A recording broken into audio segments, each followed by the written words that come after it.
বামপন্থী দুটি জোট সারা দেশে সকাল সন্ধ্যা হরতাল ডেকেছে। বাংলাদেশের কমিউনিস্ট পার্টি সিপিবি ও বাংলাদেশের সমাজতান্ত্রিক দল বাসদ এবং গণতান্ত্রিক বাম মোর্চা আলাদাভাবে এই হরতালের ডাক দিয়েছে। হরতালের দিন সকালে পল্টনের দলীয় কার্যালয় থেকে মিছিল বের করে সিপিবি। এ সময় মিছিল থেকে ধর্মভিত্তিক দল নিষিদ্ধ করা সহ বিভিন্ন দাবি জানানো হয়। এছাড়া ঢাকা বিশ্ববিদ্যালয়ের টিএসসি থেকেও মিছিল বের করে বিভিন্ন ছাত্র সংগঠন। তবে কোনো অপ্রীতিকর ঘটনা ঘটেনি। রাস্তার যান চলাচলও ছিল স্বাভাবিক।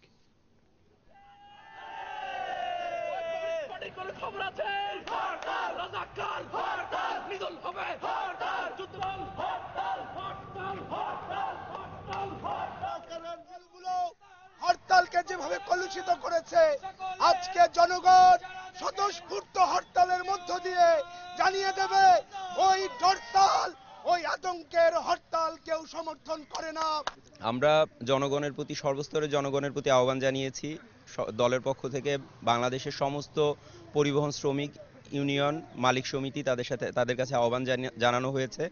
তারা এই হরতালে নৈতিকভাবে সমর্থন জানিয়েছেন। আমরা দেশবাসীর সামনে এই বিষয়টাকে নিয়ে আসতে চাই যে হরতালের মাধ্যমে আসলে আন্দোলন করে সেটা দাবি আদায় করার একটা গণতান্ত্রিক হাতিয়ার। শুরুতেই জেনে নিচ্ছি রাজধানীর হরতাল পরিস্থিতি। বামপন্থী দুটি জোট আজ সারা দেশে সকাল সন্ধ্যা হরতাল পালন করছে। বাংলাদেশের কমিউনিস্ট পার্টি সিপিবি এবং বাংলাদেশের সমাজতান্ত্রিক দল বাসদ এবং গণতান্ত্রিক বাম মোর্চা আলাদাভাবে এই হরতালের ডাক দিয়েছে। হরতাল পরিস্থিতির খবর জানাতে প্রেস ক্লাব এলাকা থেকে আমাদের সঙ্গে যোগ দিচ্ছেন সহকর্মী রুবায়েত হাসান। রুবায়েত, সকাল থেকেই তো আপনি ওই এলাকার হরতাল পরিস্থিতি দেখছিলেন। দিন বাড়ার সঙ্গে সঙ্গে কি পরিস্থিতির কোনো ধরনের পরিবর্তন হচ্ছে? মাহবুব, আপনাকে জানিয়ে রাখি, সিপিবি, বাসদ এবং গণতান্ত্রিক বাম মোর্চা এবং অন্যান্য বাম দলগুলোর সঙ্গে কিন্তু এই হরতালে একাত্মতা জানিয়েছে গার্মেন্টস শ্রমিকদের যে সংগঠনগুলো রয়েছে সেগুলো। তো আপনাকে জানিয়ে রাখি, এই 5 ঘন্টায় ভোর 6টা থেকে এখন 11টা বাজতে চলেছে। তো এই 5 ঘন্টায় কিন্তু আমি এই শাহবাগ মোড় থেকে পল্টন হয়ে এখন প্রেস ক্লাব মোড়ে দাঁড়িয়ে আছি।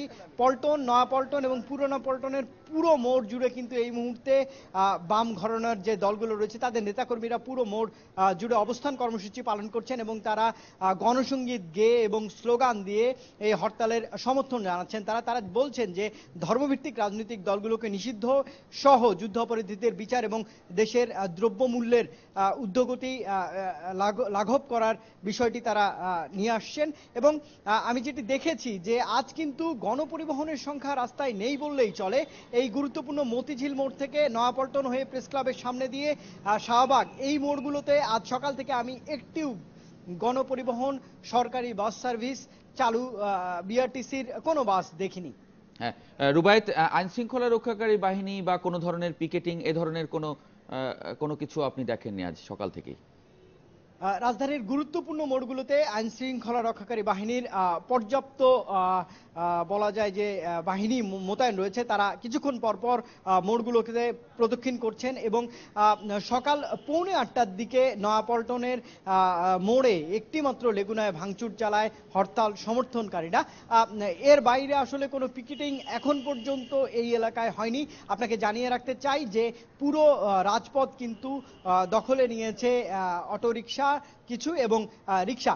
আর আমি সাধারণ মানুষদের সঙ্গে কথা বলেছি, তাদের কিন্তু মিশ্র প্রতিক্রিয়া আমি পেয়েছি। তারা কেউ বলছেন যে এই হরতাল অনেকটা দুর্ভোগের কারণ হলেও এই হরতাল জ্বালাও পোড়াওয়ের হরতালের চেয়ে অনেকটাই গণতান্ত্রিক হরতাল বলে তারা মনে করছেন।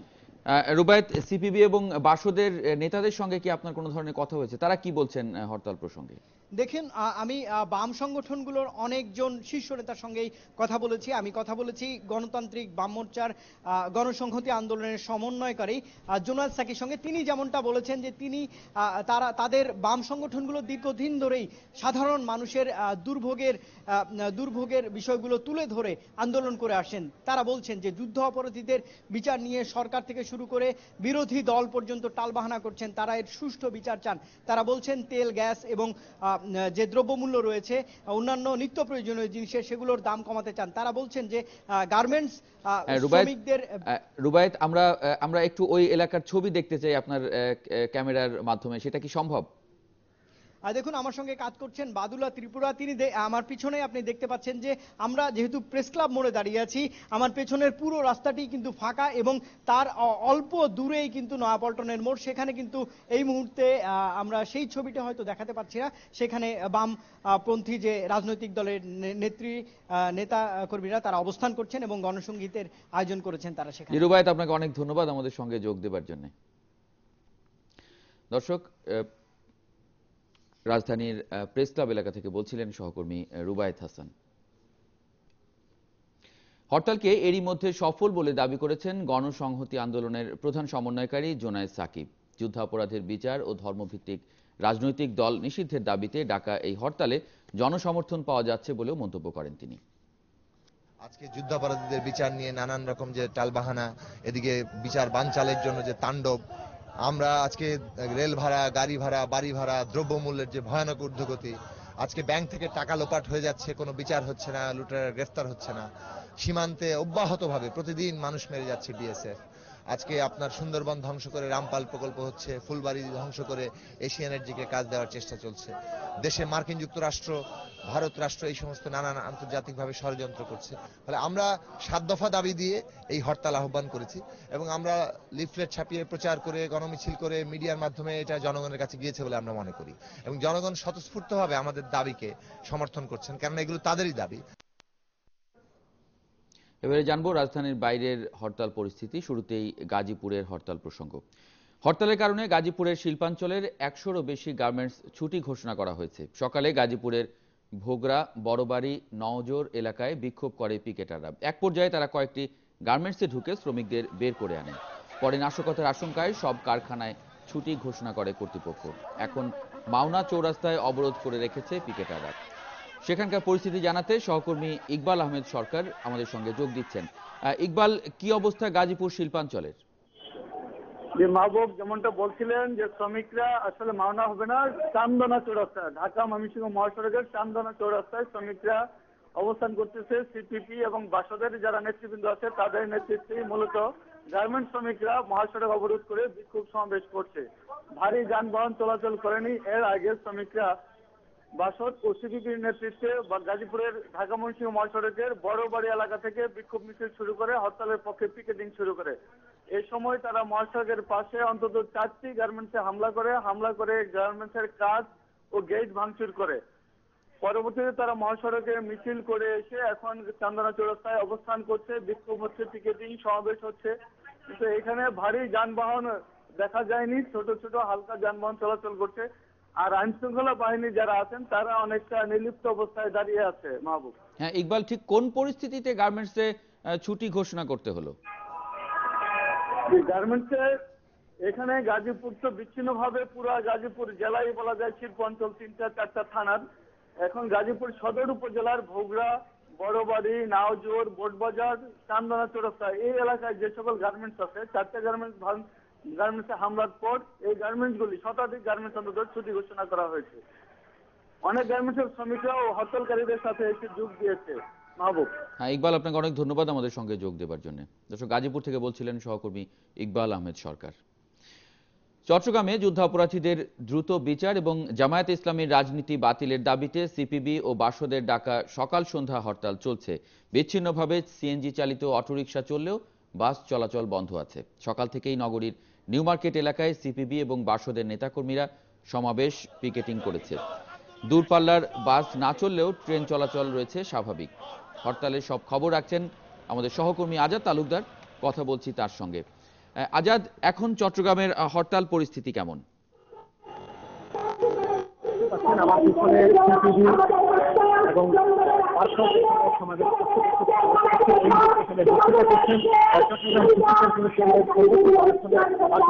নির্বাচিত ওয়ার্ড কাউন্সিল অফ বক্তব্য রেখেছিলেন। এখানে চট্টগ্রাম জেলা বাসীদের আহ্বায়ক মানব চৌধুরী বক্তব্য রেখেছিলেন। চট্টগ্রাম জেলা সিপিবির সভাপতি বিধান চৌধুরী, সাধারণ সম্পাদক কমরেড মাহবুব আলী চিত্র জানাতে চাই। সকাল থেকে রিক্সা এবং টেম্পোর পাশাপাশি রিক্সার পাশাপাশি বিক্ষিপ্ত চলাচল করলেও বেলা 7:30 করে 10টার পর থেকে নগরীর কয়েকটি স্থানে আমরা বাস চলাচল করতে দেখেছি। চট্টগ্রামের 4টি পরীক্ষা, বিশেষ করে আগ্রাবাদের বাদামতলী, নগরীর কুশলী মোড়, নিউ মার্কেট মোড় আপনি দেখতে পাচ্ছেন।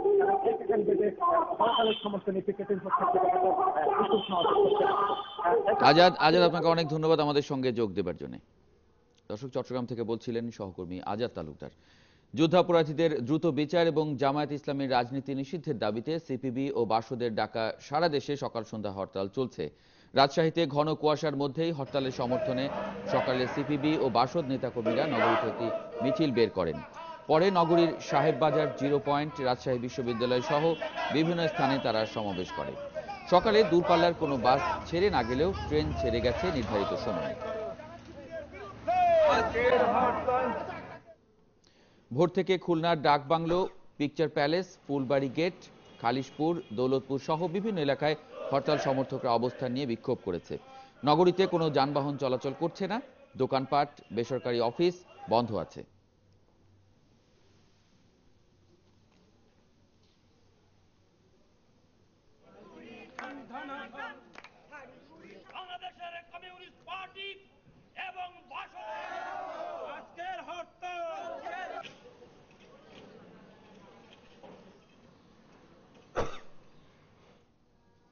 ভোরে সাভারের ঢাকা আরিচা মহাসড়কে আগুন জ্বেলে বিক্ষোভ করে জাহাঙ্গীরনগর বিশ্ববিদ্যালয়ের প্রগতিশীল ছাত্র জোট ও সম্মিলিত ছাত্র ফ্রন্ট। এ সময় কিছুক্ষণ মহাসড়ক অবরোধ করে রাখে তারা, পরে মিছিল এবং সমাবেশ করে। ময়মনসিংহে পিকেটিং ছাড়াই শান্তিপূর্ণ এবং সর্বাত্মক হরতাল চলছে। ময়মনসিংহে হরতালের সমর্থনে গাঙ্গিনাপাড় এবং স্টেশন রোড সহ বিভিন্ন এলাকায় খণ্ড খণ্ড মিছিল হয়েছে। শহরের দোকানপাট বন্ধ আছে। অল্প কিছু রিক্সা, ইজি বাইক চলাচল করলেও দূরপাল্লার কোনো যানবাহন চলাচল করছে না।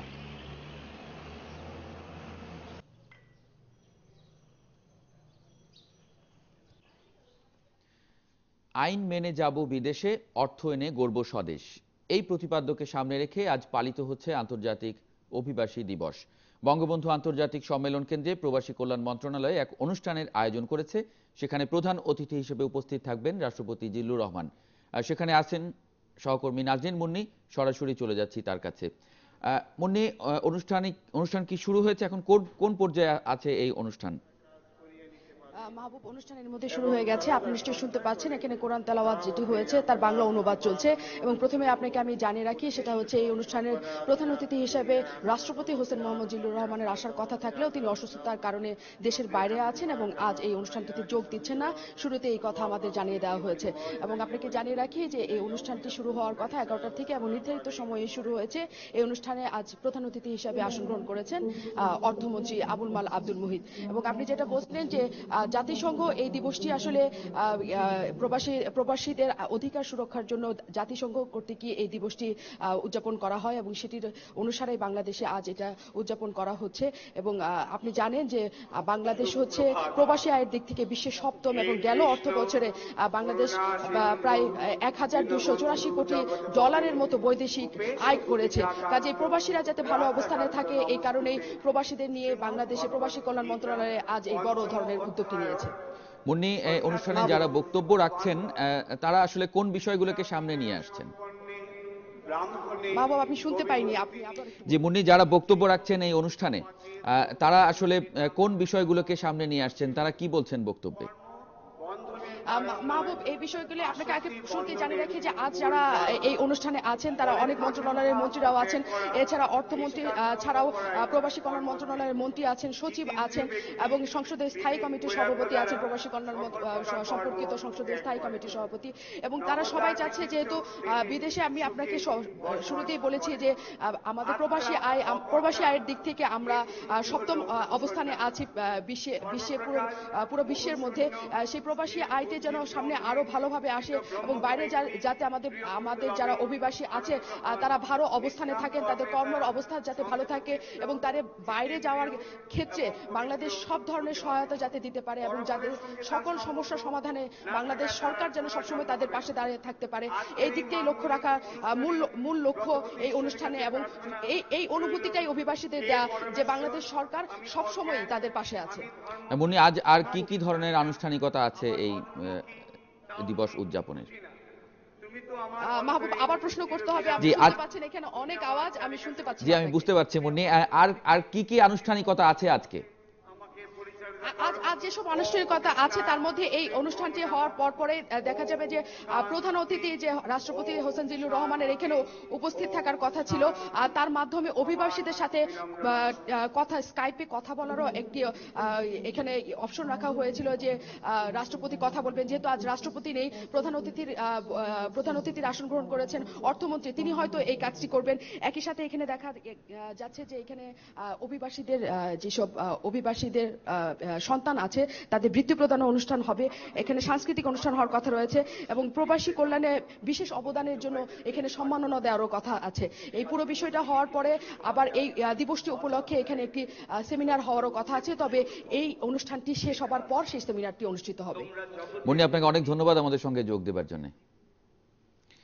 দর্শক, বঙ্গবন্ধু আন্তর্জাতিক সম্মেলন কেন্দ্র থেকে বলছিলেন সহকর্মী নাজনীন মুন্নি। রংপুর সিটি নির্বাচন প্রসঙ্গ। রংপুর সিটি কর্পোরেশন নির্বাচনের প্রচারণার আজ শেষ দিন। পরশু ভোট গ্রহণ। নির্বাচনে মেয়র পদে 12 জন প্রার্থী প্রতিদ্বন্দ্বিতা করছেন। এদিকে রংপুরের একটি ওয়ার্ডে ইভিএম ব্যবহারের সিদ্ধান্ত নিয়েছে নির্বাচন কমিশন। কিন্তু ভোটার এবং প্রার্থীদের আশঙ্কা, এই পদ্ধতিতে ভোট সুষ্ঠু হবে না। তবে নির্বাচন কমিশন বলছে এতে ভোট কারচুপির কোনো আশঙ্কা নেই। রংপুর থেকে জানাচ্ছেন তানিয়া রহমান। রংপুরের নির্বাচনের প্রার্থীদের প্রচারণা চলছে একদিকে, অন্যদিকে চলছে 11 নম্বর ওয়ার্ডে ইলেকশন কমিশনের ইভিএম ব্যবহারের প্রচারণা। রাজেন্দ্রপুর সরকারি প্রাথমিক স্কুলে ভোটের আগে ইভিএম ব্যবহার পদ্ধতি শিখতে আসেন সাধারণ ভোটাররা। কিন্তু নতুন পদ্ধতি শিখতে এসে ভোটের দিন এই পদ্ধতি সঠিকভাবে প্রয়োগ করতে পারবেন কিনা তা নিয়ে উদ্বেগ জানান তারা। আমরা গেলে মূর্খ মানুষ, তাদের জন্য মানে খুবই খারাপ আছে। ব্যালটে আমরা রীতিমতো বুঝতেছি যে সিল দিলাম অমুকে অমুকে অমুকে, বাস কনফার্ম ওটা। রংপুর সিটি কর্পোরেশন নির্বাচনে ইভিএম ব্যবহার নিয়ে দোটানায় ছিল নির্বাচন কমিশন। তবে নির্বাচনের শেষ মুহূর্তে এসে এই পদ্ধতি ব্যবহার করায় রংপুরের ভোটাররা আশঙ্কিত তাদের ভোট তারা সঠিকভাবে প্রয়োগ করতে পারবেন কিনা। আর সেই একই আশঙ্কা প্রকাশ করছেন প্রার্থীরাও। জনগণ এইভাবে ইউটিলাইজ দায়িত্ব, how to utilize it, then এটা ঠিক ছিল। আপাতত এটা it has no utility at all. In that sense বর্তমান অবস্থায় কোনোভাবেই আর ইভিএম অ্যালাউ করা যাবে না। ভোটার আর প্রার্থীদের এই আশঙ্কা নিয়ে নির্বাচন কমিশন বলছে ইভিএম এ ভোট কারচুপি হবে না, সুষ্ঠুভাবে হবে নির্বাচন। যে ইভিএম এর মাধ্যমে ভোট দেয়া অত্যন্ত সহজ এবং এখানে বাতিল হওয়ার কোনো সুযোগ নাই।